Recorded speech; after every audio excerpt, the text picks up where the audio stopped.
Hello, আমি নিলয় কুমার সরকার, software engineer future দেশ। বর্তমানে ফিউচার দেশের মোবাইল অ্যাপ্লিকেশন ডেভেলপমেন্টে কাজ করছি। আমি আবুল নাসির মৃদু। আমি ওয়েব ডেভেলপার। আমি টুকটাক ইউআই ইউএক্স নিয়ে কাজ করি এবং ফিউচার দেশে বর্তমানে আমি ওয়েব ডেভেলপার হিসেবে কাজ করতেছি। আমরা শুরু করেছিলাম একটা স্কেচ দিয়ে। আমি ভাইকে স্কেচ দেখাচ্ছিলাম যে ভাই আমরা এভাবে শুরু করতে পারি। ফার্স্টে আমাদের ছিল আমরা শুধুমাত্র গরুর সার্ভে করব। তখন আমরা কন্ট্রাক্ট ফার্মিং একটা বিষয় নিয়ে কাজ করতেছিলাম। আমাদের তখন একটা প্ল্যানিং ছিল যে আমরা কন্ট্রাক্ট ফার্মিং বা ফার্মারদের সাথে আমাদের একটা কন্ট্রাক্ট হবে, আমরা তাদেরকে গরু দিব, এরকম একটা বিষয় নিয়ে কাজ করা হচ্ছিল তখন। তো যে বিষয়টা এসে দাঁড়ালো, তখন আমাদের একটা অ্যাপ লাগতো যেটা আসলে তুমি ডিজাইন করতেছিলে। আমি সেটার ডিজাইন পার্টটা দেখতেছিলাম, লাইক আমাদের অ্যাপের ইউআইটা কীরকম হবে, সেটার ইউএক্সটা কীরকম হবে, এই জায়গাগুলোতে আমরা কাজ করতেছিলাম।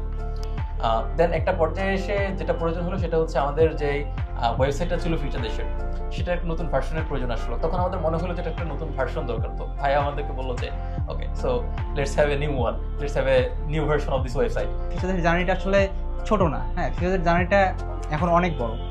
সো আমি যে জার্নিটা একবারই বলতে চাই, তো আমাদের শুরু হয়েছিল কন্ট্রাক্ট ফার্মিং একটা টার্ম থেকে। সেই কন্ট্রাক্ট ফার্মিং টার্মটা আমাদের এসেছিল যে আমরা ঠিক আছে কৃষকরা গরু দিব, গরু সে লালন পালন করবে, তারপরে সেই গরুটা বিক্রি করার পরে যে প্রফিটটা থাকবে সেটা ডিভাইডেড হয়ে যাবে। সো এই জিনিসটাকে তো আসলে ম্যানুয়ালি করা আসলে পসিবল না। যে আমার যেহেতু দুইটা জোন রয়েছে, সেই জোনে আমাদের অনেক কৃষক হইতে পারে।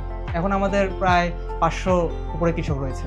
তো এখন যদি দেখি যে ঠিক আছে আমার কৃষক বাড়তেছে, আমি যদি ম্যানুয়ালি গিয়া যদি বলি যে ভাই আপনাকে কয়টা 10টা গরু দিলাম, আপনাকে 5টা গরু দিলাম, আপনি এবার দেখেন লালন পালন করেন। সো ফিউচার দেশ অ্যাপ যে পারপাসটা সার্ভ করতেছে মূলত যে আমাদের যে সার্ভেটা হইতেছে, তো সার্ভের ট্র্যাকিংটা রাখতেছে যে আমরা যে ইনভেস্টরের কাছ থেকে ইনভেস্টমেন্ট নিয়ে আমরা যে কৃষককে গরু দিচ্ছি, সেই গরুটা যে দিচ্ছি, গরুটা কীভাবে দিচ্ছি, কোন ফার্মারকে দিচ্ছি, এবং ওই গরুর এখন বর্তমান কন্ডিশন কি, গরুর ওজন কত, এজ কত, সব আমাদের অ্যাপে ট্র্যাক থাকতেছে।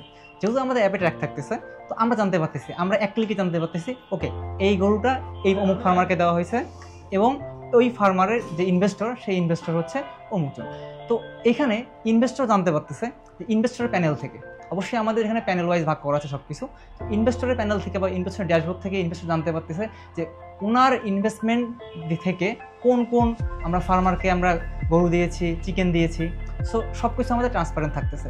এবং এক্ষেত্রে তুমি যেমন বলছো যে আচ্ছা সেই ক্ষেত্রে এফএসওদের কী কাজ করতেছে, আমাদের যে রিজনাল হেডরা রয়েছে তারা কী ধরনের কাজ করতেছে।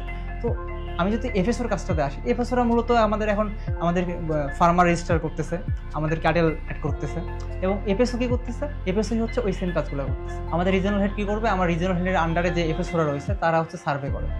এই সার্ভেটা করার পরে সার্ভেটা চলে যায় আমাদের প্যানেল রয়েছে, প্যানেলে চলে যায়, আমাদের অ্যাডমিন দেখতে পারে, এবং একই সাথে যে ইনভেস্টর, আমাদের যে ইউকে যারা ইনভেস্টর রয়েছে তারা ইনভেস্টমেন্ট যেহেতু করতেছে, কী পারপাসে আমি ইনভেস্ট করলাম এবং আমার ইনভেস্টমেন্টটা কোথায় যাচ্ছে, এই যে একটা ট্রান্সপারেন্সি উনি দেখতে পাইতেছে যে আমি ইনভেস্ট করছি, আমার ইনভেস্টটা আসলে সঠিক খাতে যাচ্ছে কিনা।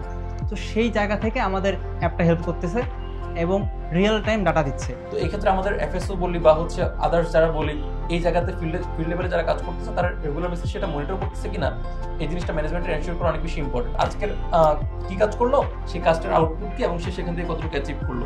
আমরা কন্টিনিউয়াস লার্ন করছি, আমরা দেখছি আসলে ডিফিকাল্টিসগুলো কী আসতেছে। সো ডিফিকাল্টিসগুলোকে আমরা ওভারকাম করে আমরা এই পর্যন্ত আসছি। সো আমরা কন্টিনিউয়াসলি আমরা লার্নিংয়ের মধ্যে যাচ্ছি, আমরা কী ডিফিকাল্টিস ফেস করতেছি সেগুলোকে আইডেন্টিফাই করতেছি এবং সলভ করতেছি। সো এভাবেই আমাদের অ্যাপটা একটার সাথে আর একটা সিঙ্ক করতেছে। শুধুমাত্র এমন না যে শুধু অ্যাপে সার্ভেই হচ্ছে বা আমরা ডাটা লুকাই রাখতেছি, আমরা কোথাও কাউকে দেখাইতে দিতেছি না, কিন্তু না, আমরা ডেটা সবাইকে দেখাচ্ছি। আমাদের ডেটা যেহেতু ইনভেস্টর ইনভেস্ট করছে, এফএসও ওখানে দায়িত্বে পালন করতেছে, এবং আমাদের রিজনাল হেড, আমাদের যে ম্যানেজমেন্ট টিম, সবার কাছে সকল ডেটা রয়েছে, এবং এগুলো যেহেতু রোল বেস ভাগ করা, তো যার যে রোল থাকছে সেই রোলে ডেটাগুলো অ্যাক্সেস করতে পারতেছে এবং প্রয়োজনীয় পদক্ষেপ নিতে পারতেছে।